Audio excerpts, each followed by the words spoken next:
Bismillah walhamdulillah wa salatu wassalam ala rasulillah wa ala alihi wa sahbihi wa man ittaba'a huda. Amma ba'du fa aujourd'hui le 29 du mois de Rabi'an al-Awwal de l'année 1447 après la hijra de notre prophète Muhammad sallallahu alayhi wa sallam, nous entamons ce 7e cours de notre série de cours sur l'explication de Awa'iq al-Talab, les obstacles à l'apprentissage de la science de Cheikh Abd Salam Ibn Barjas.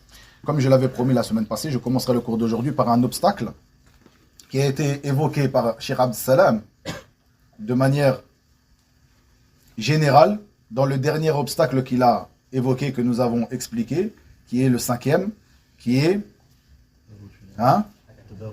At-Tadarruj fil ilm, c'est-à-dire d'avancer par palier dans l'apprentissage de la science. À la fin de cet obstacle, il a évoqué, rahimahullah ta'ala, un point que j'avais promis que j'allais détailler aujourd'hui un petit peu, pour ne pas trop s'attarder dessus, mais un point qui est important et qui est lui-même un obstacle à l'apprentissage de la science.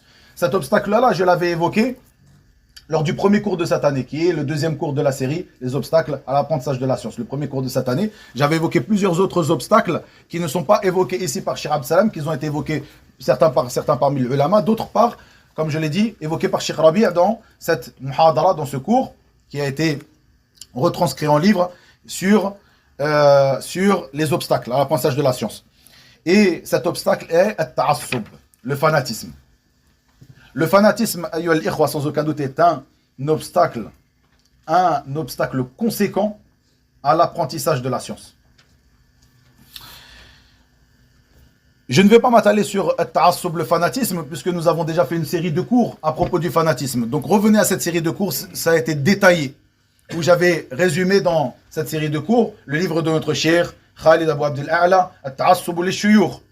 Revenez à ce cours pour le détail concernant At-Ta'assub. Il y a beaucoup de points à voir. Ce n'est pas une chose à propos de laquelle on parle de manière concise et on passe là-dessus. Car At-Ta'assub, c'est un grand mal. C'est un mot qui s'est répandu dans cette communauté et qui a gangréné la communauté. Barakallahu fikum. At-Ta'assub. Ici, Cheikh Abd Salam, à la fin du cours, a parlé d'une forme précise de Ta'assub qui est At-Ta'assub al-Madhabi, c'est-à-dire le fanatisme pour une école juridique. Pour une école juridique. Barakallahu fikum. Et on peut élargir au Ta'assub qui est fait pour un avis religieux qui soit donné par un imam d'une école juridique ou un suiveur des imams des écoles juridiques, ou même par un savant de manière générale, même si ce savant se revendique ou non, de suivre une école juridique. Donc, de manière générale, le fanatisme pour des avis religieux donnés par une personne, autre que le prophète Muhammad sallallahu alayhi wa sallam, sans aucun doute, ceci est un obstacle conséquent à l'apprentissage de la science ayyuha al-ikhwa. Faites bien attention à cela. Et pourquoi Cheikh Abd Salam avait évoqué cela à la fin du dernier cours, ou à la fin du dernier obstacle qu'on a lu, lorsqu'il avait évoqué la parole de Cheikh Abdurrahman ibn Nasser al-Sa'di, rahimahullah ta'ala, sur ce programme qu'il avait donné dans l'apprentissage de la science. Il avait donné un programme lorsqu'il est venu à parler de al-fiqh, la jurisprudence. Il a parlé de ce qui était connu dans ce pays à l'époque. Et donc, comme je l'avais évoqué, il est bon d'apprendre la jurisprudence lorsque tu veux l'apprendre, selon un madhab, selon une école juridique, selon le madhab qui est répandu dans le pays où tu habites. Tu ne vas pas apprendre une jurisprudence qui est méconnue, qui n'est pas du tout pratiquée dans le pays où tu habites. Ici, faites bien attention, j'ai bien dit, lorsque tu apprends la jurisprudence selon une école juridique. Ceci nous amène à le dire haut et fort, comme je l'ai déjà évoqué à plusieurs reprises auparavant, il n'est pas obligatoire d'apprendre le fiqh, la jurisprudence, selon une école juridique. Celui qui jugera que ceci est obligatoire, celui-là, il jugera d'une chose obligatoire qu'Allah Azza wa Jal ne vous a pas rendu obligatoire. Allah Tabaraka wa Ta'ala, il nous a ordonné d'apprendre sa religion, de connaître ses ordres et ses interdits. L'apprentissage du fiqh, de la jurisprudence, selon une école religieuse, c'est un moyen et non une fin. La finalité, c'est de connaître ce que Allah Azza wa Jal veut de toi. Ceci, si tu arrives par l'intermédiaire, par le biais de l'apprentissage de al-fiqh, la jurisprudence selon une école juridique, alhamdulillah, du moment que tu ne te fanatises pas pour cette école juridique. Car cette école juridique, ce sont des avis qui sont réunis d'un imam, parmi les imams de la communauté, ces imams que nous respectons. Nous respectons ces imams, nous respectons leurs avis.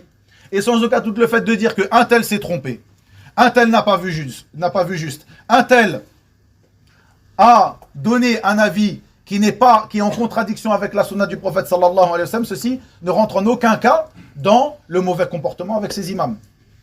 Et al-uqala, les gens doués de raison, ne se disputent pas à propos de cela. C'est-à-dire qu'il n'y a pas de mauvais comportement lorsque tu dis un tel parmi les imams s'est trompé. Cette parole, même si c'est l'avis de l'imam un tel, parmi les grands imams de la communauté, elle est en contradiction avec ce hadith qui est authentique.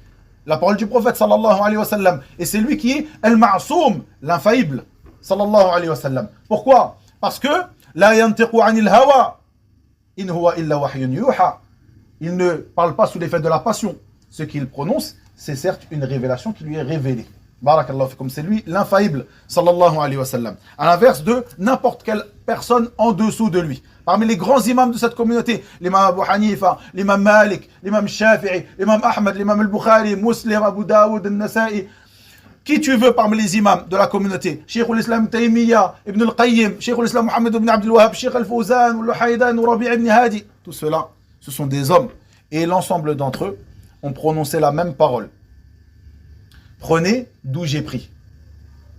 Prenez d'où j'ai pris. Et les paroles des imams, en particulier les imams des 4 écoles, barakallahu fikum, ces 4 écoles qui sont suivies aujourd'hui, l'école de l'imam, l'école juridique de l'imam Abi Hanifa, de l'imam Malik, de l'imam Shafi'i et de l'imam Ahmad, ces 4 imams, il est rapporté de eux la même parole. Prenez d'où j'ai pris. Si ma parole contredit la parole du prophète sallallahu alayhi wa sallam, prenez la parole du prophète Muhammad sallallahu alayhi wa sallam et jetez ma parole contre le mur. L'ensemble d'entre eux ont prononcé la même parole. Pourquoi donc, si tu te prétends être quelqu'un qui suit cette école juridique, lorsqu'il te vient un hadith du prophète sallallahu alayhi wa sallam, tu ne fais pas cela, tu ne prends pas la parole de cet imam et tu ne la jettes pas contre le mur, comme il te l'a demandé.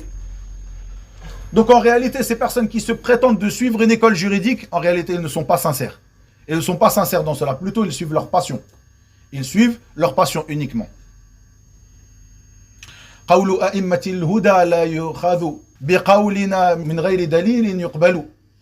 il disait certains parmi des imams, ça c'est un imam Hanafi, à propos de qui souvent il est apparenté justement ce fanatisme.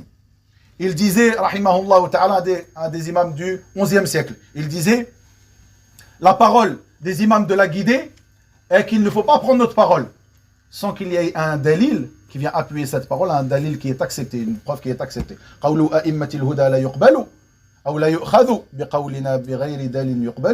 Quoi qu'il en soit, ceci est un obstacle conséquent à l'apprentissage de la science.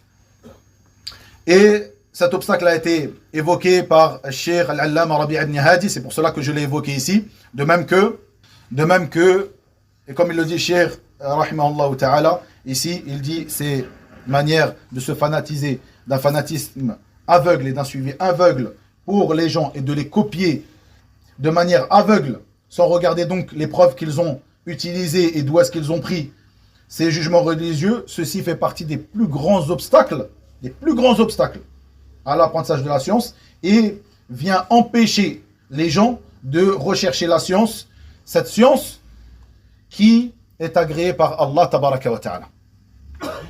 Faites bien attention à ta'assoub, c'est un mal qui s'est répandu, qui a gangréné notre communauté, un grand mal. Et comme vous le savez, donc ici, Cheikh Abd Salam, lorsqu'il a évoqué cela, lorsqu'il a évoqué donc cette parole de Cheikh Abdurrahman Sa'di rahimahullah ta'ala sur la manière d'apprendre la jurisprudence, et donc il a orienté vers des livres qui sont des livres selon le madhab al-Hanbali, qui était le madhab qui est répandu et qui était à cette époque répandu là-bas et qui est toujours répandu. Il n'y a pas de mal sans aucun doute à apprendre le fiqh selon un madhab, comme je l'ai dit. Mais ce n'est pas une obligation. L'obligation pour toi, c'est de suivre la preuve, c'est d'apprendre ce que Allah Azza wa Jal veut de toi. Donc à partir du moment où tu auras la preuve devant toi, même si elle se trouve dans la vie d'un autre de al-madahib, eh bien tu te devras de prendre cette preuve et de délaisser la parole de ce madhab. C'est ce qui t'incombe, c'est une obligation pour toi. Une obligation pour toi.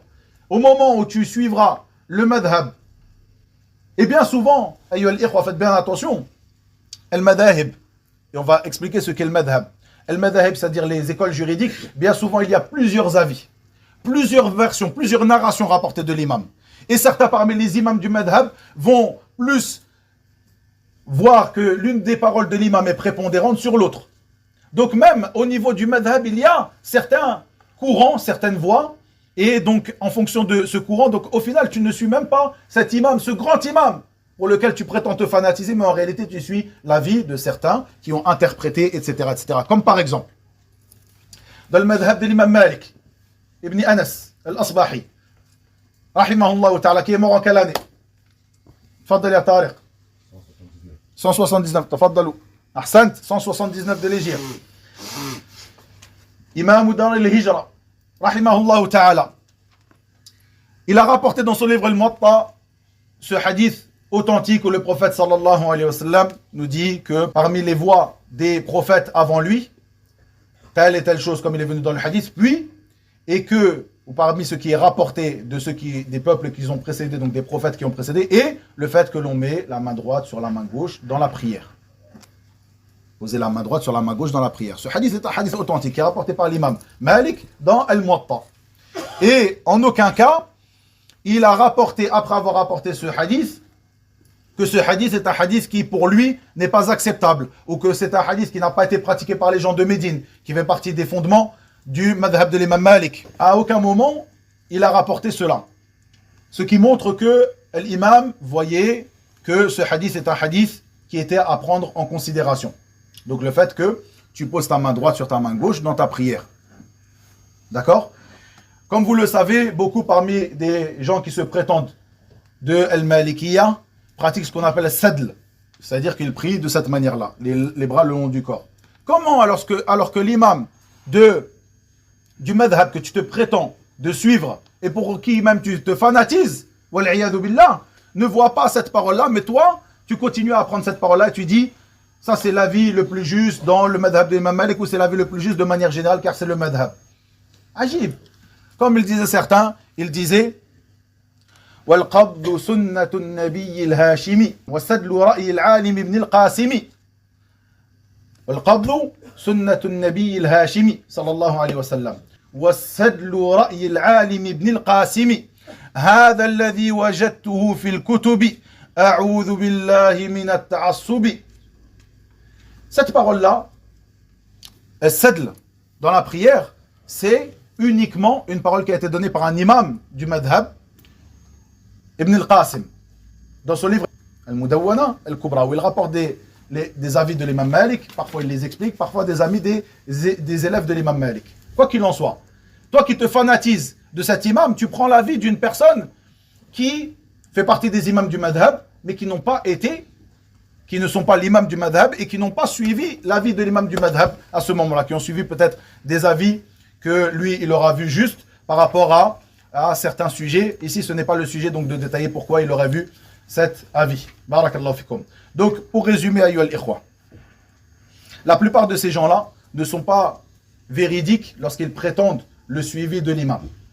Et même s'ils étaient véridiques, quoi qu'il en soit, ceci n'intercède pas en leur faveur, car ce qui t'incombe, c'est de suivre la sunna du prophète Muhammad sallallahu alayhi wa sallam. Allah Azza wa Jalla nous l'a ordonné dans ce livre. وَمَا أَتَاكُمُ الرَّسُولُ فَخُذُوهُ وَمَا نَهَاكُمْ عَنْهُ فَانْتَهُوا. Et si tu suis donc la sunna de quelqu'un d'autre que le prophète sallallahu alayhi wa sallam, ou la voie, ou la méthodologie, ou la doctrine, ou l'école juridique, ou autre que le prophète sallallahu alayhi wa sallam, sans aucun doute, à ce moment-là, tu n'auras pas obéi à cet ordre d'Allah tabaraka wa ta'ala. De même que le madhab, la réalité de le madhab, même si c'est une parole, quand on dit le madhab là, l'école juridique, c'est une parole qui peut être appliquée effectivement à ce qui compose l'école juridique d'un imam, mais de manière plus précise et plus particulière. Lorsqu'on parle de le madhab, ce sont les efforts d'interprétation et les avis juridiques basés sur des efforts d'interprétation et sur la compréhension de l'imam du madhab. Qu'est-ce que ça veut dire? Ça veut dire que lorsqu'il y a un texte, on ne dit pas ça c'est l'avis de l'imam dans le madhab. Tu dis pas l'avis de l'imam un tel dans le madhab, c'est qu'on prie la prière de l'Isha, 4 unités de prière. Ça, ce sont des choses sur lesquelles il y a des textes. Et ainsi de suite sur énormément de choses. C'est-à-dire que le madhab en réalité, c'est quelque chose de très restreint. Le madhab, c'est quelque chose de très restreint.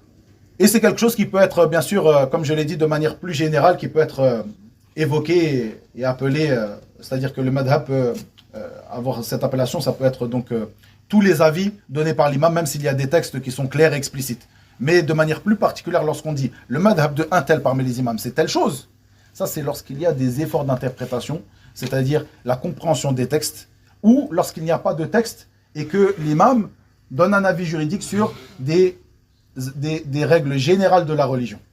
Des efforts d'interprétation, des ijtihadat. Donc, comment une personne va délaisser les textes qui sont clairs pour suivre la compréhension d'un imam, quel que soit cet imam? Et comme vous le savez, le fait que certains parmi les imams ont suivi la sunna et ont été attachés au suivi de la sunna et ont délaissé toute forme de fanatisme est une chose à propos de laquelle ou par laquelle ils sont, ils sont élevés sans aucun doute et par laquelle les savants de la communauté ont fait leurs éloges. Comme j'ai cité la parole de l'un des savants qui disait à propos de Cheikh al-Islam ibn Taymiyyah. Et Cheikh al-Islam ibn Taymiyyah, sans aucun doute, c'est quelqu'un qui a des paroles, des avis juridiques, donc on prendra sa parole comme je l'ai expliqué ici. Si sa parole est contradictoire à la parole du prophète sallallahu alayhi wa sallam, sans aucun doute on délaisse sa parole. Mais regardez, Cheikh al-Islam ibn Taymiyyah, rahimahullah ta'ala, il disait, si une personne parmi les imams de la sunna a dit cette chose-là, lorsqu'il donnait certains avis religieux, construit sur un effort d'interprétation, sur des règles générales dans la religion et autres, il disait à la fin de sa fatwa, de son avis religieux, il disait, si on trouve un avis juridique de l'un des imams de la communauté, eh bien ceci est mon avis. C'est-à-dire qu'il ne se permettait même pas de donner un avis juridique, malgré la science qu'il avait, malgré le succès qu'Allah Azza wa Jalla lui avait accordé dans la compréhension de cette religion, mais à la fin, après avoir détaillé le fatwa, selon ce qu'il voyait, selon les règles qu'il prenait, selon certaines preuves qu'il interprétait, à la fin de la fatwa, il disait, si une personne parmi les savants de la communauté ont prononcé cette parole, ont dit cette parole, ont donné cet avis, eh bien ceci est mon avis. Sinon, ne prenez pas cette parole-là. Et comme cela, la parole de l'imam Ahmed, rahimahullah ta'ala, Iyaka an taqula qawlan, laysa laka fihi imam. Prends garde de ne pas dire une parole à propos de laquelle tu n'as pas d'imam derrière toi, c'est-à-dire une personne qui aura prononcé cette parole avant toi parmi les imams de la communauté. Barakallahu fikum. Concernant at-ta'assub et le suivi aveugle des écoles juridiques. Ici, ayyuha al-ikhwa, nous allons commencer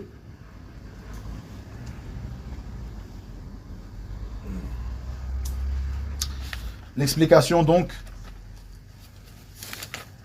de ce sixième obstacle, qui est la vanité, l'orgueil, la trop haute estime de soi. Sans aucun doute, ces mots sont des mots, ayyuha al-ikhwa, qui sont des mots sévères. Et ce sont des désobéissances à Allah tabaraka wa ta'ala claires. Ici, al-Cheikh a introduit cet obstacle, c'est-à-dire que la personne ait une trop haute estime de soi-même, une trop haute confiance en soi-même, un orgueil démesuré, quoi qu'il en soit, de l'orgueil, comme il est venu dans le hadith, qui se trouve dans les deux recueils authentiques, il ne rentrera pas au paradis celui qui aura ne serait-ce que le poids d'un atome d'orgueil dans le cœur. L'orgueil, quoi qu'il en soit, quel qu'il soit. La vanité. Tous ces mots qui sont une désobéissance à Allah tabaraka wa ta'ala, pour cela le cheikh a introduit cet obstacle par le fait que la désobéissance de manière générale à Allah tabaraka wa ta'ala, de manière générale, est un empêchement à l'apprentissage de la science. La désobéissance, de manière générale, est un obstacle à l'apprentissage de la science, comme il le dit ici, rahimahullah ta'ala. Pourquoi? Car la science est une lumière qui te sera mise dans le cœur, qui sera mise, que Allah Azza wa Jalla mettra et placera dans le cœur de celui qu'il veut parmi ses adorateurs.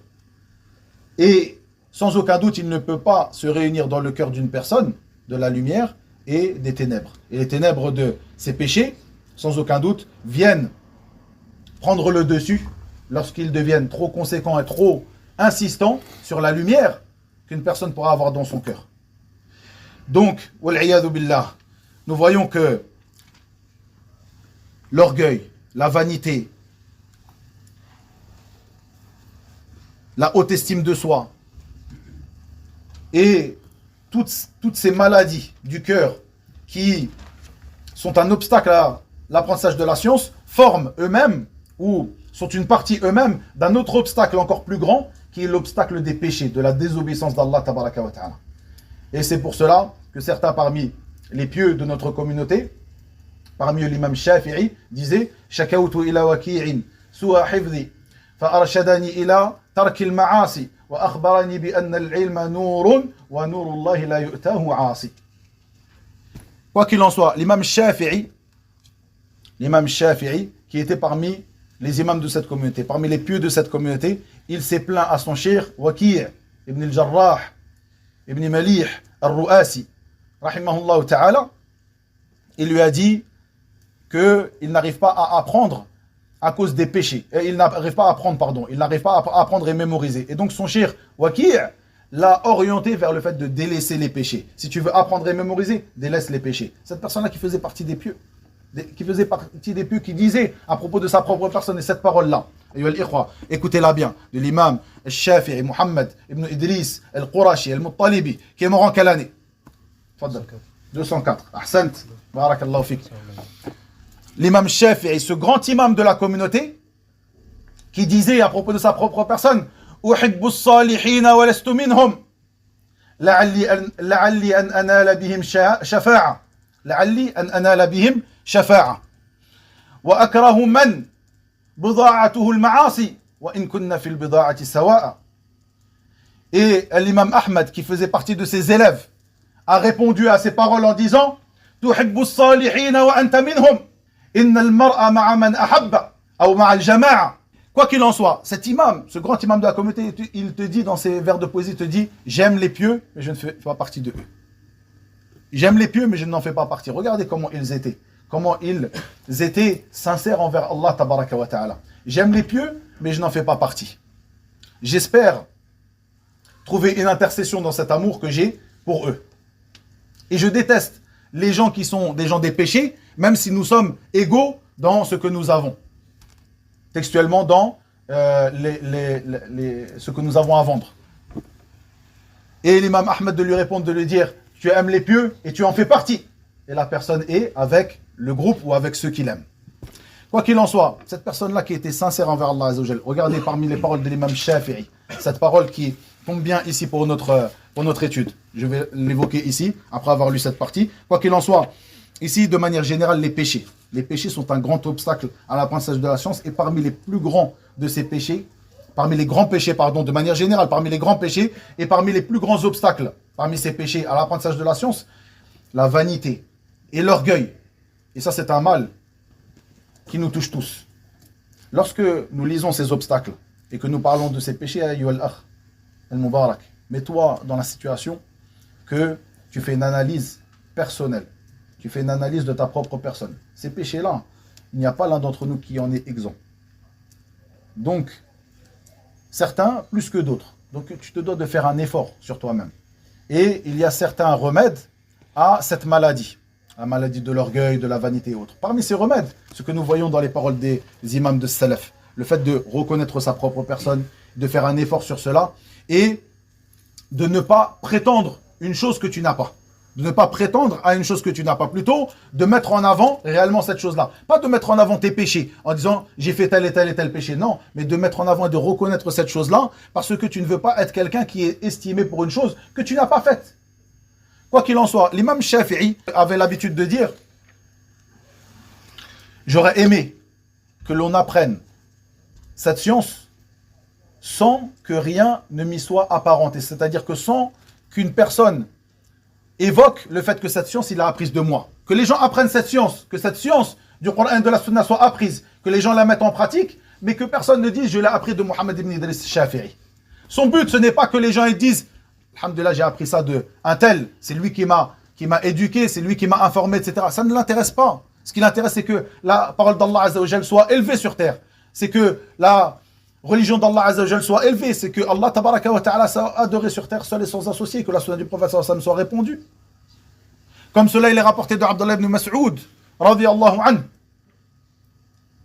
Ce grand compagnon qui est mort en quelle année? Fadal Simbala. 32. Ahsant. Ahsant. Ahsant. Masha'Allah. Fadal. Ce grand compagnon Ibn Mas'ud, radiyallahu anhu, qui disait une parole qui est proche de celle-là, et tout ceci rentre dans le fait que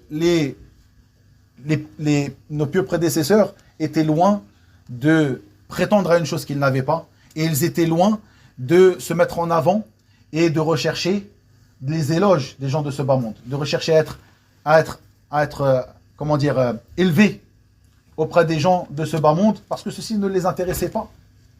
Ils étaient détachés de cela, parce qu'ils savent que quoi qu'il en soit, ceci ne leur sera pas profitable. Ce qui leur est profitable, c'est leur place auprès du Seigneur des mondes, tabaraka wa ta'ala. Et au contraire, ceci peut être une cause de leur perdition. Et par cela, il peut rentrer cet orgueil et cette vanité, et cette haute estime de soi.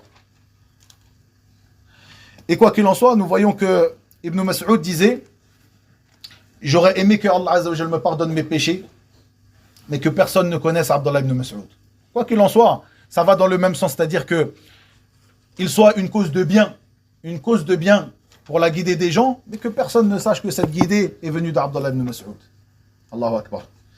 Quoi qu'il en soit, cette parole, comme je vous l'ai dit, de l'imam Shafi'i, et il y a beaucoup de paroles qui sont rapportées de cet imam qui tendent vers ce sens-là, et d'autres paroles qui sont rapportées d'autres imams que je vais évoquer ici. Les frères, il faut vraiment s'éduquer sur cela. S'éduquer et reconnaître notre place. Shaykhul Islam ibn Taymiyyah, rahimahullah ta'ala, il disait, et il est qui il est, comme vous l'avez déjà entendu. Il est qui il est, rahimahullah ta'ala, et il disait, ma li shay, wa ma minni shay, wa la fiya shay. Je n'ai rien, il n'y a rien en moi, et il n'y a rien qui vient de moi. Et il disait, ana al-mukaddi wa ibn al-mukaddi, hakada kana abi wa jaddi. Il reconnaissait sa faiblesse, et il reconnaissait qu'il n'était rien. Il le disait clairement, je ne suis rien.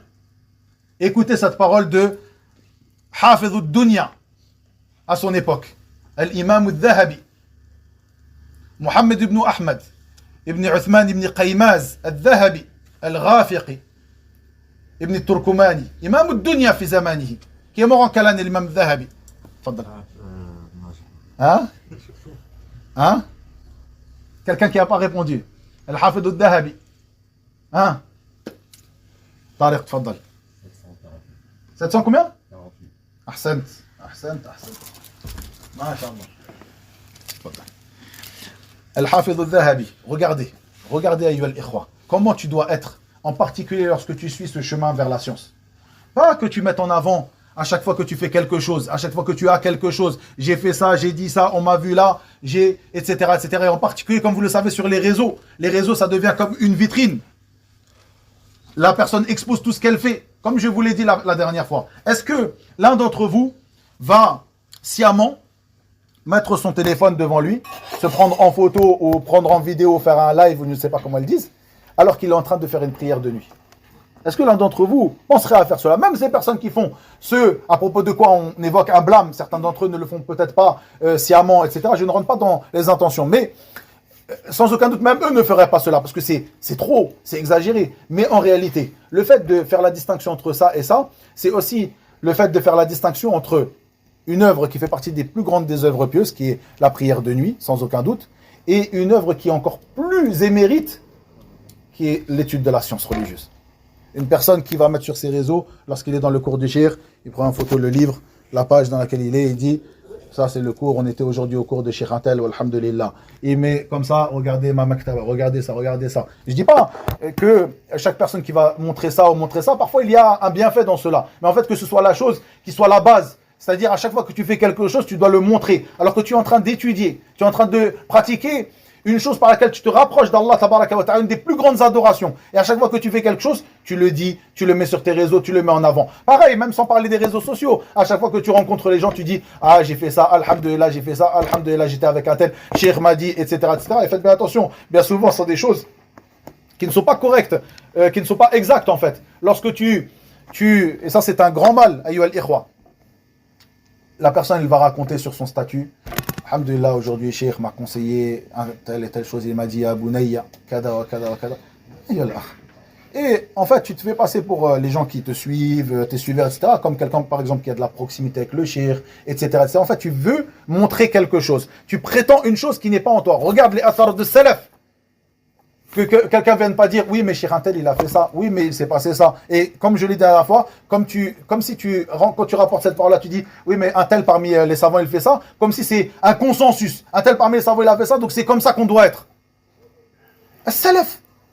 Notre manhaj, c'est la voie des pieux prédécesseurs. Ça, oh là là. Les paroles de salaf, elles sont devant vous. J'en ai lu une partie, je vais vous en lire d'autres. Cheikh l'Islam Ibn Taymiyyah, avec tout l'héritage qu'il a laissé, il dit, je n'ai rien, il n'y a rien en moi, rien qui vient de moi.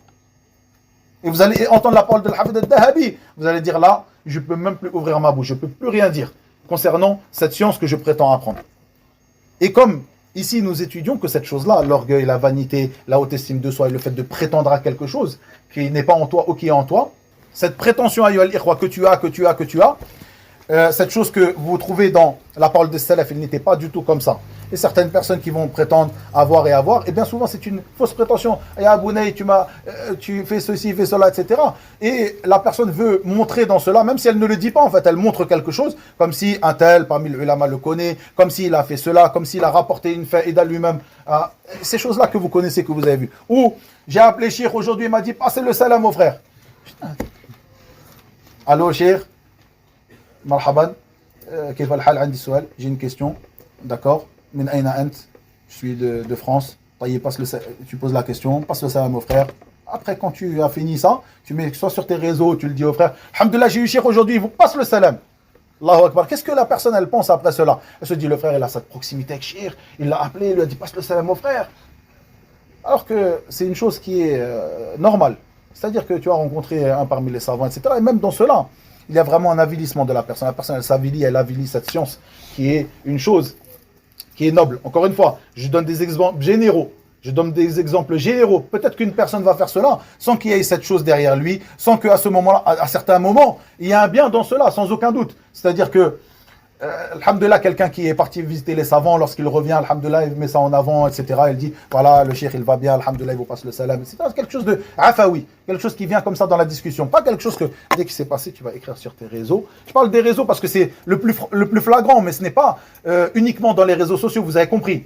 Même dans tes discussions, toujours essayer de mettre en avant que, alhamdoulilah, j'ai fait. Et à chaque fois, c'est j'ai fait, j'ai dit. Et regardez la parole de Salaf ici. Écoutez cette parole de Al-Hafid al-Dahabi, rahimahullah ta'ala.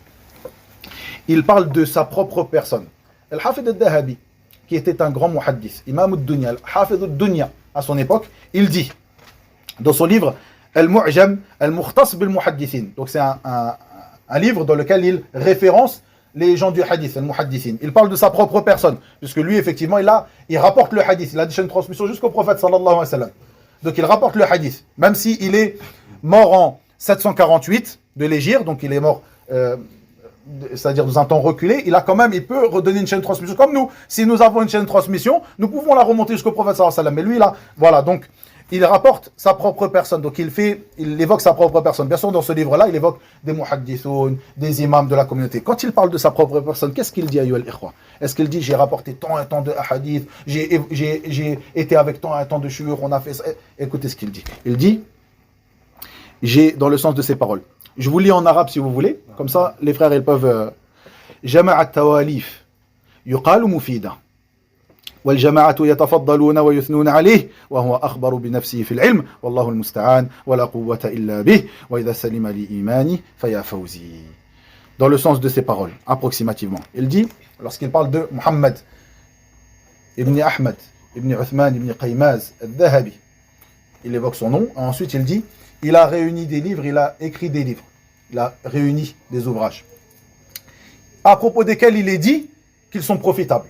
Les gens disent de ces livres-là qu'ils sont profitables. Puis il dit, et les gens font ses éloges. Mais il est plus savant de sa propre personne.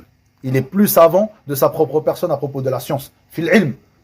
Il sait mieux ce qui est de lui. C'est-à-dire que les gens lui font ses éloges, mais il sait qu'en réalité, il n'a pas le droit à ses éloges, parce qu'il les connaît mieux sa propre personne. Puis il dit, Wallahu al-musta'an wa la quwwata illa bih, wa idha salima li imani fayafawzi. Et écoutez cette parole qu'il dit dans un livre, et regardez Regardez la sincérité, la sincérité de ces imams. Il dit dans son livre, Diwan al-Du'afa wal-Matrukin. Il a un livre qui s'appelle Diwan al-Du'afa wal-Matrukin. C'est un livre qui n'est pas très gros. C'est un livre où il parle où il référence les personnes qui sont faibles et qui ont été délaissées parmi les rapporteurs du hadith. Les faibles et les délaissés. C'est-à-dire ceux de qui on ne prend pas, on ne rapporte pas. Il a écrit ce livre et il a rapporté, on va dire, une annexe à ce livre. Il a écrit une annexe à ce livre où il parle de sa propre personne. Est-ce qu'il a rapporté sa personne dans Siqat, al-A'imma, dans ceux qui sont fiables dans le fait de rapporter dans la narration du hadith? Non, il n'a pas parlé de lui-même. Il n'a pas fait sa biographie dans ceux qui sont fiables. Il a fait sa biographie dans ceux qui sont faibles et ceux qui sont délaissés dans la narration du hadith. Première chose. Deuxième chose, qu'est-ce qu'il dit lorsqu'il évoque sa propre personne? Il dit Muhammad ibn Ahmad ibn Uthman al-Ghafiqi, sayyi'ul hifz, laysa bil-mutqini wala bil-muttaqi, samahahu Allah ta'ala. Dans le sens de ses paroles, il dit Muhammad ibn Ahmad ibn Uthman al-Ghafiqi, donc il parle de sa propre personne, il dit sayyi'ul hifz, c'est-à-dire qu'il a une mauvaise mémorisation. Il parle de lui-même. Il dit il a une mauvaise mémorisation. Il n'est pas bon et il n'est pas pieux. Il n'est pas craintif d'Allah Azza wa Jalla. Laysa bil-mutqin wala bil-muttaqi. Laysa muttaqi, il n'est pas pieux. Samahahu Allah Azza wa Jalla, il fait un dua pour lui-même qu'Allah Azza wa Jalla le pardonne. Ça, c'est l'ikhlas qu'avaient as-salaf ridwanullahi alayhim, ceux qui les ont suivis dans le bien. Où est-ce que l'on en est à propos de cela? Lorsqu'on te parle de quelque chose, même si tu ne la connais pas, tu commences à rentrer, tu argumentes, etc. Dans la science, tu penses être quelqu'un alors que tu n'es rien. Ça ne veut pas dire, ayyuhal ikhwa, qu'il faut délaisser l'apprentissage. Au contraire, ça veut dire que si tu n'es rien, tu te dois d'apprendre et apprendre et apprendre et apprendre, et être constant dans l'apprentissage de la science et redoubler d'efforts. Ça ne veut pas dire non, si je suis rien alors que j'ai passé des années dans l'étude de la science, ça veut dire que ça ne sert à rien, je délaisse. Ça veut dire que tu n'as pas demandé la science pour Allah Azza wa Jal. Le premier de ces awa'iq qu'on a lu ici, qu'est-ce qu'il est? Al-ikhlas, la sincérité. Donc c'est-à-dire que ce premier des empêchements, tu ne l'as pas dépassé. Tu n'es pas passé outre ce premier empêchement. Tu n'as pas encore dépassé le premier cours qu'on a fait le début du livre. Parce que tu as demandé cette science pour autre qu'Allah Azza wa Jal, si c'est cette chose-là qui va être un obstacle pour toi et te faire dévier de ton but. Plutôt, lorsque tu es sincère pour Allah Azza wa Jal, tu sais que c'est une grande adoration, c'est la plus grande des adorations. Rechercher la science pour Allah, tabaraka wa ta'ala, la science de la religion, à ce moment-là, tu dois reconnaître que tu n'es rien. Tu n'as rien. C'est ces imams, ils disent cela. Toi-même, tu n'as rien. Donc, tu dois redoubler d'efforts pour continuer à apprendre et tu dois persévérer donc dans l'apprentissage de la science. Bien sûr, parmi les remèdes à l'orgueil, la vanité, il y a l'humilité. L'humilité, sans aucun doute. At-tawadu'. Le fait de s'humilier. Et comme le dit le prophète sallallahu alayhi wa sallam dans le sens de ses paroles, celui qui s'humilie pour Allah, Allah l'élève. Et comme le dit Cheikh l'Islam ibn Taymiyyah rahimahullah ta'ala, celui qui se sera humilié et rabaissé pour être élevé par Allah Azza wa Jal, celui-là en réalité ne se sera pas humilié. Regardez, ceci est très important. Celui qui s'humilie, qui se rabaisse, qui s'humilie pour Allah, Allah l'élève. Et la personne qui se sera humiliée, comme le dit Cheikh l'Islam, qui se sera humiliée pour être élevé, cette personne-là en réalité ne se sera pas humiliée. Parce que le but du fait de s'être humilié, ce sera d'être élevé. Ce ne sera pas de s'être humilié pour Allah tabaraka wa ta'ala. Donc tu te dois de t'humilier pour Allah Azza wa Jal. Et la conséquence de cela et ta récompense, c'est que tu seras élevé. Mais tu ne dois pas t'humilier pour être élevé. Car en réalité, tu ne te seras pas vraiment humilié pour Allah Azza wa Jal si tu te seras humilié uniquement pour être élevé. Comme le dit Cheikh l'Islam Taymiyyah rahimahullah ta'ala. Ceci sans aucun doute l'humilité. Et l'humilité ayyuhal ikhwa. J'avais enregistré un cours avec certains de vos frères d'un Dar al-Hadith au Maroc sur l'humilité. Et comme j'avais évoqué à ces frères, il y a beaucoup de sujets qui sont en rapport avec le manhaj concernant l'humilité. Quand on parle de l'humilité, certaines personnes disent ça, c'est quelque chose qui parle des bons comportements, etc. Alhamdulillah, des bons comportements, sans aucun doute les bons comportements, ce sont les comportements qu'avaient nos pieux prédécesseurs. Donc nous devons nous aussi de suivre ces bons comportements. Mais sans aucun doute, il y a des sujets qui ont attrait au manhaj, qui sont très importants. La première chose, quand on parle d'humilité, on pense souvent que c'est le fait de s'humilier avec les gens. Certes, l'humilité, c'est de s'humilier avec les gens, abaisser son aile pour les croyants, comme Allah l'a ordonné à son prophète sallallahu alayhi wa sallam. Mais la première des humilités, celle que tu dois avoir envers Allah tabaraka wa ta'ala. Comment tu t'humilies envers Allah azza wa jal? Comment tu t'humilies pour Allah tabaraka wa ta'ala? Tfaddal Suhayb. En l'invoquant sincèrement avec ses meilleurs noms. En l'invoquant, en proclamant ses propres faiblesses. La baisse. Tfaddal. En acceptant suivant la vérité. Ahsant. La première des manières que tu as de t'humilier pour Allah tabaraka wa ta'ala, c'est d'accepter la vérité. D'accepter la vérité quand elle te vient. Ça, c'est ça l'humilité avec Allah tabaraka wa ta'ala. Lorsque la vérité te vient, tu l'acceptes. Tu ne t'enfles pas d'orgueil. Tu n'es pas vaniteux, tu n'es pas orgueilleux. Mais tu l'acceptes. Comme le dit le cheikh ici, parmi les choses les plus moches qui peuvent arriver à l'étudiant en sciences, parmi les péchés, et tous les péchés sont moches, il y a l'orgueil. Et le fait d'être vaniteux, de s'enfler d'orgueil, d'être vaniteux. Et d'être trompé par sa propre personne. D'être trompé par sa propre personne. J'ai reçu, moi je sais, j'ai un certain niveau. Alhamdulillah. Je vous ai déjà parlé de Abu Shibr. Qui c'est Abu Shibr? Tadal Moussa. Hein?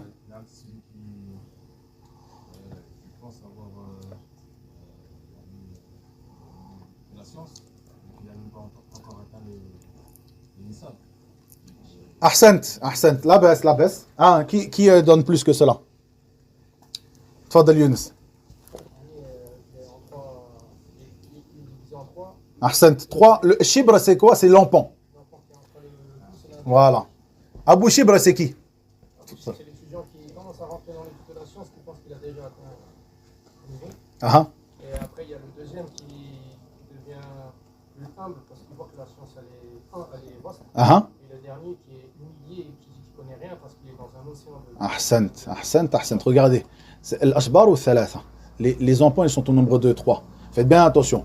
Et quand on dit l'étudiant commence à rentrer dans l'étude de la science, vous avez compris que c'est une personne peut-être qui a passé 15-20 ans dans l'étude de la science, mais cette personne-là, elle n'a pas dépassé le premier empan. Parce qu'elle croit, quand elle parle, elle croit qu'elle sait, elle connaît, je sais, etc. Je connais. D'accord? Cette personne-là, on l'appelle Abu Shibr. Reste à ta place et Abu Shibr. Tu ne connais rien. Mais cette personne, elle te dit, je connais, je sais. À chaque fois, elle pense être quelqu'un qui sait, qui connaît. Elle montre ses muscles quand on parle de science, etc., etc. Quoi qu'il en soit. Ça, c'est Abu Shibr. La deuxième personne, celle qui a appris le deuxième empan de la science, elle s'humilie. Elle est humble. Parce qu'elle sait que la science, c'est quelque chose de vaste. Ce qu'elle a appris, c'est qu'un empan ou deux de science. La troisième personne, celle qui fait partie de l'ulama rabbaniyin, comme vous l'avez entendu la parole de Cheikh l'Islam Ibn Taymiyyah, qui sait qu'il ne sait rien. Parce que la science est un océan. En fait, ce qu'il a appris dans tous les cas, même si c'est un grand savant, même on l'appelle Cheikh l'Islam, Cheikh l'Islam Taymiyyah, quand on dit son nom, alhamdulillah, Taqiyuddin Ahmadu la yujara, bisahati al-ulumi wa la yubara, taqiyun abidun, jaldun qawiyun, yadouru ma'al adillati haythu dara. Cette personne-là, Cheikh l'Islam Taymiyyah, rahimahullah ta'ala, il dit, je n'ai rien, il n'y a rien qui vient de moi, et il n'y a rien en moi. Allahu Akbar. Cette personne-là, c'est une personne qui est arrivée à ce troisième empan de science. Mais la personne qui te dit à chaque fois, ça, j'ai fait, j'ai dit, j'ai fait, etc. On n'a rien du tout dans la science, on n'a rien pris. Mais cette chose-là, ça ne doit pas être justement l'obstacle de se dire qu'on n'a rien. Au contraire, ça doit être le moteur. Faites bien attention à ça, les frères. Ça ne doit pas être l'obstacle, comme certaines personnes qui se démotivent et se disent c'est comme ça. Alors, c'est-à-dire, quand tu me dis, après 10-15 ans dans la science, je n'ai rien, ça ne sert à rien. Mais pourquoi tu demandes la science? La science, comme on l'a dit, ayyuhal ikhwa, barakallahu fikum. Comme dans le hadith, rapporté par Abu Huraira, se trouve dans le Sahih de l'imam Muslim, où le prophète sallallahu alayhi wa sallam nous dit, Man salaka tariqan yaltamisu fihi ilman, sahhala Allahu bihi tariqan ila al-jannah. Comprenez bien ce hadith. Man salaka tariqan yaltamisu fihi ilman. Celui qui emprunte un chemin par lequel ou dans lequel il demande la science. Il recherche la science. Sahhala Allahu lahu bihi tariqan ila al-jannah. Allah Azza wa Jalla lui facilite par ce chemin qu'il a emprunté un chemin vers le paradis. Ici dans le hadith, le prophète sallallahu alayhi wa sallam n'a pas parlé de la science en elle-même. Il n'a pas dit que Allah Azza wa Jalla facilite un chemin vers le paradis par la science qu'il aura acquis. Simplement par le fait qu'il a emprunté le chemin. Tu empruntes le chemin. Tu apprends le Coran. Mais tu es comme dans le hadith rapporté par Aïcha radhiyallahu anha, comme dans les deux recueils authentiques. Man yaqra'u al-Qur'an wa yatata'ta'u fihi wa huwa alayhi shaq falahu ajran. cette personne-là qui apprend le Coran et qui bégaye dans sa récitation, et qui a du mal à le réciter, cette personne-là, il a 2 récompenses. C'est dur pour toi l'apprentissage de la science. Regarde les récompenses que tu as. Tu as ces 2 récompenses. Tu empruntes le chemin vers la science, tu n'y arrives pas. C'est difficile. Mais tu as emprunté ce chemin. Le simple fait que tu as emprunté ce chemin sincèrement pour Allah Azza wa Jal, c'est par cette cause-là que tu auras ce chemin vers le paradis qui te sera facilité. À l'inverse de cela, le hadith qui est rapporté dans les 2 recueils authentiques, où les 3 premiers qui viendront au jour du jugement, parmi eux, un savant, on lui demandera, et il dira, j'ai appris la science pour toi, ô Allah, et on lui dira, tu as appris la science pour qu'on dise de toi savant, et certes il a été dit ainsi, faqad qil, et on ordonnera qu'il soit pris et qu'il soit jeté dans le feu. Cette personne qui est un savant, il est arrivé, il est un savant, mais ce sera un des premiers à rentrer dans le feu. Parce qu'il n'aura pas été sincère, le premier de ces obstacles, il ne l'aura pas franchi. Barakallahu fikum. Donc, sans aucun doute, ces choses-là sont des choses qui sont dangereuses, les péchés, qui sont des obstacles à l'apprentissage de la science. Et parmi les plus moches, les péchés les plus moches, il y a donc ce péché de l'orgueil, de la vanité et autres, comme par exemple le fait que la personne, comme il le dit le cheikh ici, le fait qu'il rabaisse une personne, il s'estime comme étant plus haut qu'une autre personne, il est prétentieux dans sa manière de marcher, il est prétentieux dans sa manière de parler, et autre que cela parmi les caractéristiques de celui qui est prétentieux, celui qui est vaniteux. Barakallahu fikum. La vanité, ce grand péché ayyuhal ikhwa, se retrouve chez certaines personnes, chez beaucoup de gens, car Allah nous en préserve, c'est un effort journalier à faire sur soi, et elle a certaines caractéristiques par lesquelles tu vois que cette personne-là est vaniteuse. Toujours dire je, moi j'ai fait, moi j'ai dit. Younes, il avait bien répondu. Ahsan, sahih. Masha'Allah. Comme le dit notre Seigneur Tabaraka wa Ta'ala, Wala tamshi fil ardi maraha. Ici, Allah Azza wa Jalla dans Surat Al-Isra, le verset qui est dans le sens approximatif de ces paroles, Tabaraka wa Ta'ala, et ne foule pas la terre avec orgueil. Tu ne sauras jamais fendre la terre et tu ne pourras jamais atteindre la hauteur des montagnes. Dans un autre verset qui n'a pas été évoqué par le cheikh ici, qui se trouve dans Surat Luqman, où Allah Azza wa Jalla nous dit, au début du verset, Wala tusa'ir khaddaka linnas, wala tamshi fil ardi maraha. Écoutez donc le sens de sa parole, Tabaraka wa Ta'ala ici. Et ne détourne pas ton visage des hommes. Wala tusa'ir khaddaka linnas. Ne donne pas ce côté-là aux gens quand on te parle. Tu donnes ce côté-là. Ne détourne pas ton visage des hommes. Ceci fait partie des caractéristiques d'une personne qui est sans aucun doute orgueilleuse. Et ne foule pas la terre avec arrogance, car Allah n'aime pas le présomptueux plein de glorioles. Allah Azza wa Jalla nous a interdit ce tabartour, cette prétention, le fait de se pavaner, d'être prétentieux dans sa démarche, dans sa manière de parler, dans sa manière de se comporter avec les gens. Plutôt, tu te dois d'être humble, comme Allah Azza wa Jalla ordonne à son prophète sallallahu alayhi wa sallam, wa'khfid janahaka lil mu'minin, et abaisse ton aile pour les croyants. Et dans les 2 recueils authentiques, il est rapporté, selon Abu Huraira, que le prophète sallallahu alayhi wa sallam a dit, à propos de une personne des temps passés, lorsqu'une personne était en train de marcher, plein de glorioles, et il portait donc un habit très beau, et il marchait plein de glorioles, il était fier de sa propre personne, qui se pavanait dans sa démarche, lorsque la terre s'est ouverte et l'a englouti. Et cette personne, comme le dit le prophète sallallahu alayhi wa sallam, il ne cesse de s'enfoncer dans la terre jusqu'au jour du jugement. Wal'iyadhu billah. Ceci est la récompense de celui qui marche plein de glorioles, qui est présomptueux, qui se pavane.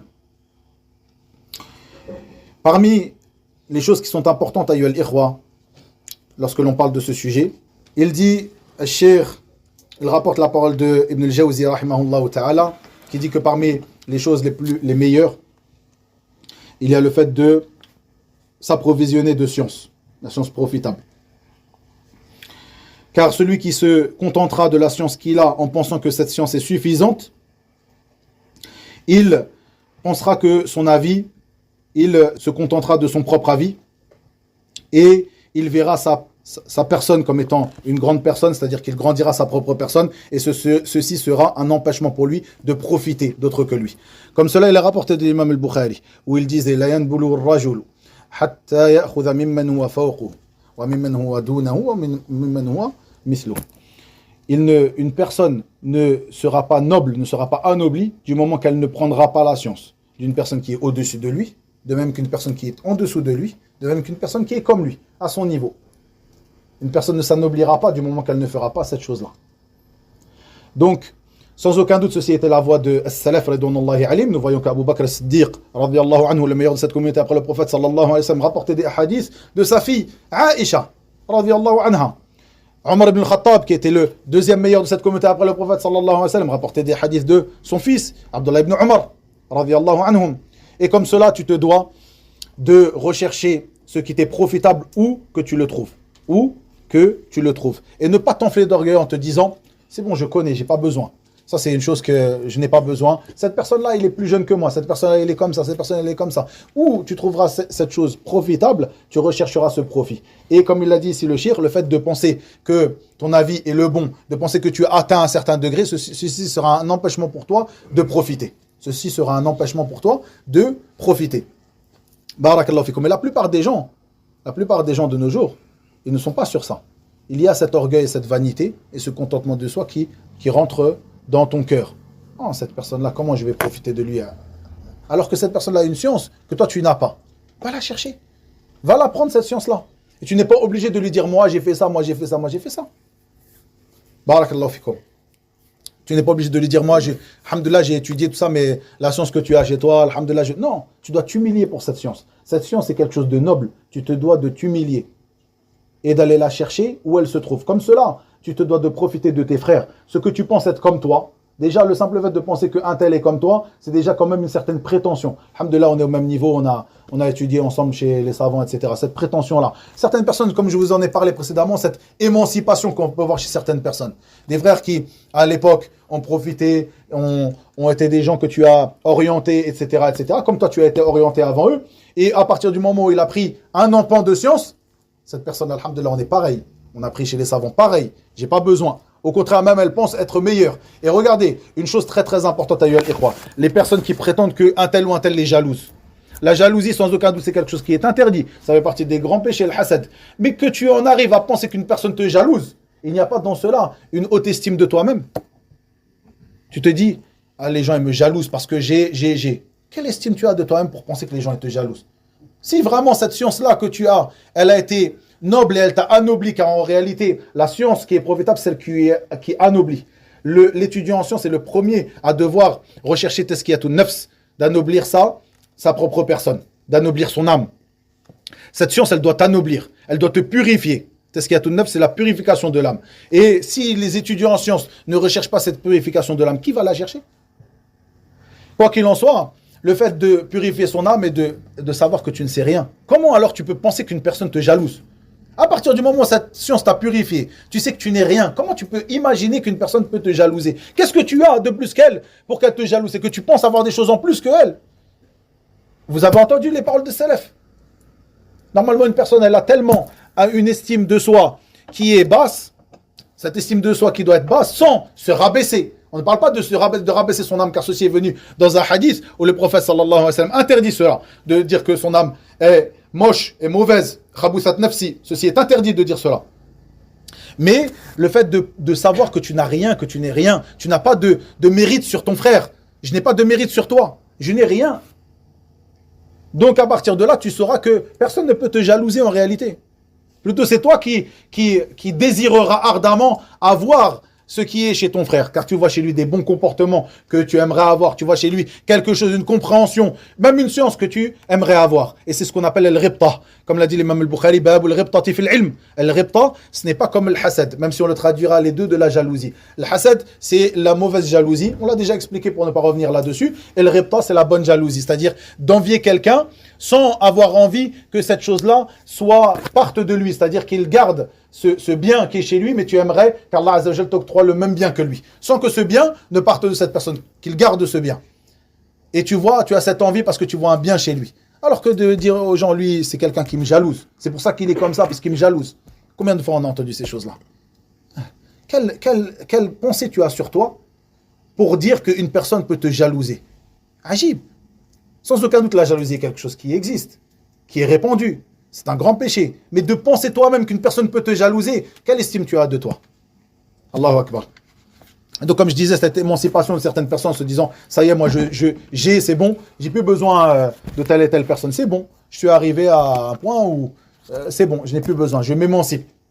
Si tu savais que ce bien-là que tu aurais trouvé en demandant conseil à tes frères, en recherchant auprès de tes frères qui sont plus expérimentés, même ceux qui sont moins expérimentés, mais peut-être que dans une chose, c'est comme ça qu'on a connu nos savants. Comme je vous l'avais évoqué, notre père et notre cher, Cheikh Hassan ibn Abdul Wahhab al-Banna, rahimahullah ta'ala, qui disait, vous êtes plus savants que moi. Vous êtes plus savants que moi, mais prenez quand même, j'ai un peu d'expérience. Allahu Akbar. Et regardez, parmi ces choses-là, le fait de ne pas prétendre à une chose que je me rappelle, notre cher Cheikh Hassan, rahmatullah alayh, le cours du mardi, qui était son cours hebdomadaire, où un jour, donc, à la fin du cours, donc, il lisait plusieurs livres, on étudiait avec lui plusieurs livres, à la fin du cours, il lui était posé une question. Et le cours, c'était le mardi. Et à cette époque-là, Cheikh Ubaid, rahmatullahi alayhi, qui faisait partie aussi des grands savants, avait un cours le lundi.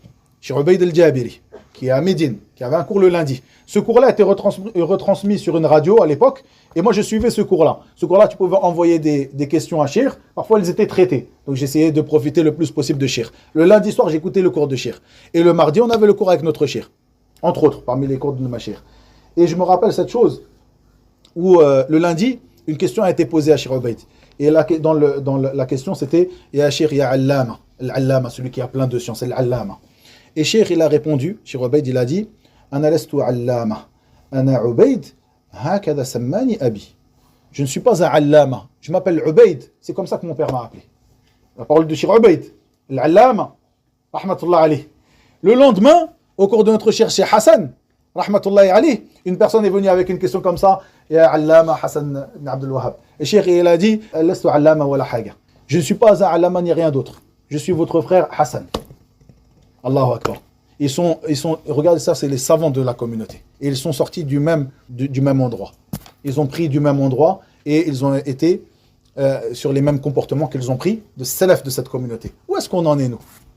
La personne, il est content quand un cheikh, il dit cheikh, parce que c'est un urf, c'est quelque chose de connu dans certains pays où certains, et j'avais déjà expliqué ça dans un audio, si vous vous rappelez, sur la bonne compréhension du mot cheikh. Un tel est dit cheikh, ça c'est la chose qu'il va essayer de mettre en avant, vraiment. Cheikh, il a dit cheikh, il faut le mettre en avant. Regardez ce qu'il a dit sur moi, il m'a dit cheikh. Regardez comme ça, attention. Ou essayer de mettre en avant, regardez, tout ça, etc. Alors que il faut faire la différence entre l'encouragement qu'il y a de certains savants. Parfois, les savants, ils t'encouragent, ils vont dire des paroles pour justement Allahumma barik, masha'Allah, Allahumma barik le frère, masha'Allah, il nous a rapporté. Regardez le tawadu, l'humilité des savants. Regardez votre frère Allah khair, il nous a apporté un profit aujourd'hui. Barakallahu fi, ça c'est un étudiant qui est mujtahid, Allahumma barik, etc. Pour encourager la personne. Mais ça ne veut pas dire que ça c'est une tazkiya. Regardez la recommandation que Chéri avait. Allahu Akbar. Faites bien la différence entre ces choses-là, barakallahu fikum. Donc, ce qui est le plus important, c'est de rechercher la science. La meilleure des choses, c'est de rechercher à s'approvisionner de la science. Et si une personne se contente de la science qu'elle a, et à ce moment-là, ça c'est la parole de Al-Hafid ibn al-Jawzi, il dit, et si elle se contente de la science qu'elle a, et qu'en plus il vient s'ajouter à cela, ou se mélanger à cela, le fait qu'il voit sa propre personne comme étant quelqu'un d'élevé, eh bien ceci sera un empêchement pour lui, va l'empêcher d'arriver à une chose authentique ou en gros à ce qu'il voulait arriver, c'est-à-dire à son but. Puis il rapporte une parole de Ayyub al-Sirtiani. Ayyub ibn Abi Tamim al-Sirtiani. En quelle année il est mort? Parmi A'immatus Salaf, Ayyub al-Sirtiani. En 131. 131 de l'Hégire. Je prends un cadeau pour moi. Ayyub al-Sirtiani. Il est mort en 131. Il disait, rahimahullah ta'ala, il convient aux savants de se mettre de la terre sur la tête. De se mettre de la terre, de la poussière sur la tête par humilité pour Allah tabaraka wa ta'ala. Il convient aux savants de se mettre de la terre, du sable sur la tête, de la poussière sur la tête par humilité pour Allah tabaraka wa ta'ala. Comme cela, il dit, Cheikh, ils ont dit. Et ça, c'est une parole qu'a prononcée Ibn Abd al-Barr, en réalité. C'est une parole qui est connue de lui. Où il dit, rahimahullah ta'ala, celui qui est humble parmi les étudiants en sciences, c'est celui qui a le plus de sciences. Écoutez cette parole, dans le sens de ces paroles. Celui qui est humble parmi les étudiants en sciences, en réalité, c'est celui qui a le plus de sciences. Comme l'endroit le plus bas,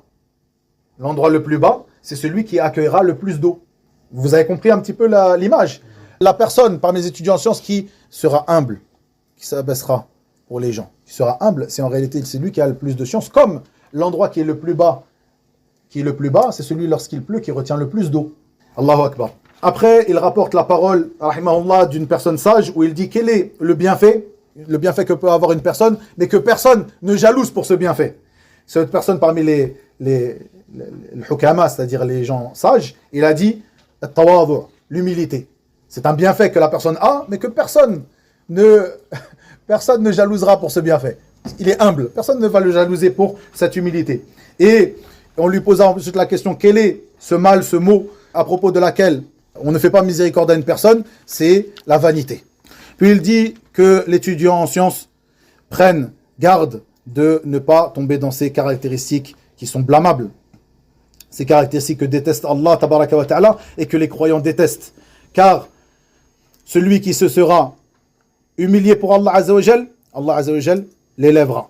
Et à l'inverse de cela, c'est ce que nous comprenons du hadith, l'inverse de cela, celui qui ne sera pas humilié pour Allah azza wa jal, celui-là, il sera avili, il sera abaissé. Et il te donne un conseil ensuite. Il te dit, si il te vient cette pensée de vanité, d'orgueil, etc., rappelle-toi le devenir de l'orgueilleux. Où est-ce qu'il viendra, où est-ce qu'il finira l'orgueilleux. Et qu'il se rappelle qu'il y a d'autres personnes qui sont plus jeunes que toi, que tu te rappelles qu'il y a des gens qui sont plus jeunes que toi, mais qui ont plus de science que toi. C'est-à-dire que tu te rappelles que فوق كل ذي علم عليم, au-dessus de toute personne qui a reçu la science, il y a quelqu'un qui est plus savant que lui, quel qu'il soit. Puis il nous parle d'un groupe de personnes par lesquelles nous avons été éprouvés à notre époque. Sans aucun doute, nous avons été éprouvés par ces gens-là. Cheikh Rabi' donne une parole qui est proche de cela. Je l'évoque sans lire sa parole, mais il parle de cela lorsqu'il parle de le désordre qu'il y a. Le désordre, et il appelle ça le désordre donc au niveau de ce que nous voyons au niveau de la science et des étudiants en sciences et de la da'wah, etc. Ce désordre que nous voyons. D'accord ? Nous avons été éprouvés à notre époque par cette chose-là, par ce désordre. Ce désordre qui résulte de plusieurs choses, parmi eux, comme je vous l'ai dit, ces empêchements, ils sont tous attachés les uns aux autres. Parmi ces empêchements, ce désordre résulte de ce que nous avons vu concernant le fait que des personnes n'ont pas acquis la science par palier. Ils ont été directement prendre des livres des grandes personnes, des livres par lesquels ne commence pas un petit étudiant en sciences. Au début, il prend des livres qui sont gros, qui sont durs pour lui. Et comme il est dit auprès des savants, ils disent « Ta'amul kibar, summul lissirar » Ce que mangent les grands, c'est un poison pour les petits. Les livres grands, difficiles, ce sera un poison pour celui qui sera débutant dans l'étude de la science. Ça, c'est une des causes. C'est-à-dire que ce que nous avons vu précédemment, c'est-à-dire cet empêchement que nous avons vu précédemment, eh bien, il résulte de cela, de la personne qui n'aura pas, pris en compte cet empêchement. Ce qui résulte de cela, parmi ces choses, il y a cela. Il dit, nous avons été éprouvés donc à cette époque d'un groupe de gens, un petit groupe de gens. Il dit, alhamdoulilah, c'est un petit groupe de gens. Il n'y en a pas beaucoup. Il dit, ils lisent un livre ou deux. Ils apprennent une mas'ala ou deux, un sujet ou deux. Puis après un jour ou deux, passés dans l'étude de la science, ils deviennent des personnes qui peuvent faire l'effort d'interprétation, des mujtahidines. Et si seulement ils se cantonnaient à cette imagination qu'ils ont, qui est une mauvaise imagination, c'est-à-dire ils s'imaginent qu'ils sont mujtahidines, mais ils se cantonnent à cela. Ils restent dans cela. Si seulement. Mais non, plutôt, ils viennent rabaisser et estimer comme étant plus petits que eux, d'autres que eux, parmi des personnes qui sont des savants, qui ont atteint ce rang de savants. Ils viennent les estimer comme étant plus petits que eux, moindres que eux dans la science. parmi les étudiants en sciences, parmi les du'at, parmi les savants. Et ils voyaient que leurs propres personnes ont atteint un haut degré, une haute place, que aucun d'entre eux, de ces savants, de ces tulab al-ilm, qui sont réellement des savants des tulab al-ilm, ne pourrait arriver. Et ceci apparaît, écoutez, le shir dit, ceci apparaît dans leur manière de s'habiller, dans leur manière de marcher, dans leur manière de parler. Fa inna lillahi wa inna ilayhi raji'un.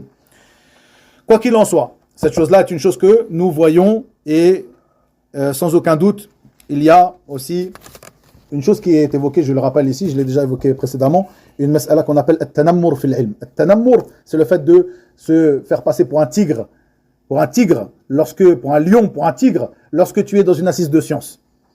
Et ça fait partie de cela, ça rentre dans cela. C'est-à-dire que tu as appris une mas'ala, tu as appris un sujet, alhamdoulilah, tu l'as appris, ça va, un sujet. Alors que c'est, on va dire, un sujet jurisprudentiel, par exemple, alors que la jurisprudence est large et tu es un ignorant en jurisprudence. Mais ce sujet-là, on va dire, tu as lu des fatawas, tu as lu un petit peu ici, tu l'as à peu près maîtrisé de manière générale. Sans avoir mais tu as un peu maîtrisé la chose. Donc, tu connais la mas'ala, ou alors pire encore, cette mas'ala, tu l'auras apprise uniquement parce qu'il y aura une assise de science, tel jour où tu sais qu'on va parler de ce sujet-là, ou alors, tu ne sais pas qu'on va parler de ce sujet-là, mais une assise de science avec des savants, avec des étudiants en sciences, et toi, tu vas tout faire pour ramener ce sujet-là, que tu as bien révisé, bien potassé, alhamdoulilah, tu connais beaucoup de paroles. Ça, c'est ce qu'ils appellent l'ulama at-tanammur fil ilm. C'est-à-dire que quand tu viens dans l'assise, tu deviens comme un tigre lorsqu'on va parler de cette affaire-là, de ce sujet, ou alors tu vas ramener ce sujet pour qu'on en parle, et tu vas te faire passer, tu vas être comme un tigre, tu vas sortir tout ce que tu as potassé, alors que peut-être l'alim, parmi kibar al-ulama, c'est un sujet qu'il a étudié il y a 20 ans, 30 ans, et il reste les bases alhamdoulilah, de l'affaire, mais peut-être que toutes les paroles que toi tu as potassées hier, il ne s'en rappelle plus. Pourtant, c'est parmi kibar al-ulama. Et donc là, dans cette assise, tu vas être comme un namir, comme le tigre dans l'assise, c'est toi qui parles, c'est toi qui dis, c'est toi qui fais. Certaines personnes le font, cette chose-là, ou ils révisent cette chose-là, ils le ramènent. Ou alors même, ça je dis c'est encore pire, ou alors même le simple fait que quand il y a une assise, toi, alhamdoulilah, tu as étudié cette chose-là, même si tu ne l'as pas étudiée pour cette affaire-là, mais quand elle vient, cette chose-là, je l'ai étudiée, je vais ramener tout ce que je connais. Et j'ai déjà évoqué, si vous vous rappelez, cette histoire de Al-Hafid ibn Rajab, où il était le matin, après la prière de l'Fajr, il était avec ses étudiants, ils ont évoqué un sujet religieux, où il a ramené toutes les preuves, toutes les paroles des gens de science, il a expliqué la mas'ala comme personne. Puis le soir, ils étaient invités à une assise, avec des savants, avec des personnes qui ont une autorité, etc., des étudiants en sciences, etc. Et cette affaire a été évoquée, ce sujet a été évoqué, et les gens ont parlé, parmi les gens de science, mais ils n'ont pas parlé aussi bien que le Hafid ibn Rajab avait parlé le matin avec ses élèves. Mais ses élèves le regardaient, ils attendaient qu'il parle. Parce que, Achir, toi, tu es la meilleure personne qui peut parler sur ce sujet. Il n'a pas parlé. Puis quand ils sont sortis, ils ont dit, Achir, ce matin on a vu l'affaire, tu as parlé mieux que n'importe qui dans cette assise. Pourquoi tu n'as pas parlé? Il a dit, dans cette assise, si j'avais parlé, c'est quelque chose par laquelle il aurait été voulu des choses mondaines. Alors que ce matin, l'assise que nous avions après le Fajr, ce qui était voulu, c'était Allah et la vie dernière. Donc il s'est retenu de parler alors que lui s'il avait parlé, c'est la meilleure personne qui aurait parlé de ce sujet. Il s'est retenu de parler, pourquoi? Par peur de cela, par peur de tomber dans cette vanité, dans cette ostentation qui rentre aussi dans cela. Barakallahu fikum. On va terminer ici. Et le cheikh nous rapporte ici que beaucoup de gens parmi les savants et zuhad, c'est-à-dire les gens qui sont détachés de cette dunya, tombent dans ce péché-là. C'est une chose qui touche beaucoup les savants et les pieux, les gens qui sont détachés de ce monde, c'est-à-dire cette ostentation. Quand il dit ça les touche beaucoup, c'est-à-dire qu'ils sont plus à même de tomber dedans, parce qu'ils ont quelque chose. L'ignorant, il n'a rien, qu'est-ce qu'il va montrer? Le savant, il a quelque chose à montrer. Donc ils sont plus amenés à tomber là-dedans. Comme cela, l'étudiant en sciences, à partir du moment où il commence dans la science, il va vouloir montrer ce qu'il fait, dire ce qu'il fait, etc. etc. Cheikh a rapporté plusieurs paroles après cela. Il rapporte la parole de certains savants où il dit, et on va terminer sur cela, il dit que le kibr, donc l'orgueil par la science, fait partie des plus grands maux et des maux les plus répandus, des maladies les plus répandues. Et des maladies qui acceptent le moins le remède. Sauf après avoir combattu pour rechercher ce remède. Et ceci car la place de la science est haute est élevée auprès d'Allah tabaraka wa ta'ala, est haute et élevée auprès des gens. Et la place de la science est plus haute et élevée que la place de l'argent, des biens. De même que la place de la beauté. C'est-à-dire qu'une personne qui a la science sera plus élevée qu'une personne qui aura la beauté, qui aura les biens dans ce bas monde. Elle sera plus élevée aux yeux des gens. Et il nous dit, une personne ne pourra, c'est-à-dire le savant ne pourra repousser l'orgueil que en sachant deux choses. Écrivez-les ces deux choses-là. La première chose, en sachant que le fait qu'une personne reçoive la science, ceci sera une preuve contre elle plus grande qu'une personne qui n'aura pas reçu la science auprès d'Allah tabaraka wa ta'ala. La personne qui aura reçu, qu'il sache que s'il a reçu la science, la preuve sera plus grande contre elle qu'une personne qui ne l'aura pas reçue. Vous comprenez? Une personne qui n'a pas reçu la science, la preuve de l'interdiction de ce qu'il fait sera moins grande qu'une personne qui a reçu la science que ce qu'il fait est une interdiction. Que cet orgueil et cette vanité est un grand péché. Il aura reçu la science, il aura étudié cette chose-là. La preuve contre lui sera plus grande. Une personne qui aura appris le Coran, la preuve contre lui sera plus grande qu'une personne qui sera ignorante du Coran. Comme cela, une personne qui aura acquis la science sera, la preuve contre lui auprès d'Allah Azza wa Jalla sera plus grande parce qu'il sera les tenants et aboutissants de ce qu'il fait dans quoi il tombe, comme orgueil et vanité. Première chose. La deuxième chose, c'est qu'il sache que l'orgueil est une chose qui ne sied qu'à Allah tabaraka wa ta'ala. L'orgueil est une chose qui ne sied qu'à Allah tabaraka wa ta'ala. C'est-à-dire que ça fait partie des attributs d'Allah tabaraka wa ta'ala, al-kibriya, comme il est venu dans ce hadith qui est rapporté par l'imam Muslim, où le prophète sallallahu alayhi wa sallam dit, Allah azza wa jal dit, donc c'est un hadith qudusi, où il dit, la puissance est mon izar et l'orgueil est mon rida. Et l'orgueil est mon rida, mon manteau, comme ils le traduisent, comme ils le traduisent communément. Puis il dit, tabaraka wa ta'ala, dans ce hadith qudusi, il dit, celui qui me le dispute, ou qui me les dispute, celui-là, je le châtierai. Donc, qu'il sache que l'orgueil est un attribut qui ne sied qu'à Allah, tabaraka wa ta'ala, comme il lui sied à sa grandeur et sa munificence, tabaraka wa ta'ala, wa laysa kamithlihi shay, wa huwa as-sami'ul basir. De même, il a rapporté du prophète sallallahu alayhi wa sallam, comme nous le rapporte le shir ici, une personne ne rentrera pas au paradis si elle a dans le cœur ne serait-ce que le poids d'un atome d'orgueil. Et le prophète sallallahu alayhi wa sallam a donné en définition de l'orgueil. Il dit, lorsque les compagnons ont entendu cela, ils ont dit, une personne aime être beau et aime montrer cette beauté. Le prophète sallallahu alayhi wa sallam de dire, certes Allah est beau et aime la beauté. Puis il dit, al-kibr, batarul haqq wa ghamtun nas. Donc il a donné la définition ici, le prophète sallallahu alayhi wa sallam, de l'kibr. L'orgueil c'est quoi? C'est pas que tu aimes être beau, avoir des beaux vêtements et aimer les porter. Non, ce n'est pas cela. Al-kibr, l'orgueil, c'est de rejeter la vérité et de rabaisser les gens. De rejeter la vérité et de rabaisser, d'être rabaissant envers les gens. Et je terminerai le cours d'aujourd'hui par cela, en rappelant une parole d'Ibn al-Qayyim, rahimahullah ta'ala, comme dans son livre Miftah Dar al-Sa'ada, où il dit, rahimahullah ta'ala, man arafa nafsahu wa li ahli al-fadli fadlahum faqad qara'a bab at-tawfiq wallahu al-fattah al-alim. Celui qui connaît sa propre personne et qui reconnaît aux gens du mérite leur mérite, cette personne-là aura certes frappé à la porte du succès. Allah Azza wa Jalla est celui qui ouvre les portes et c'est lui le tout connaisseur, tabaraka wa ta'ala.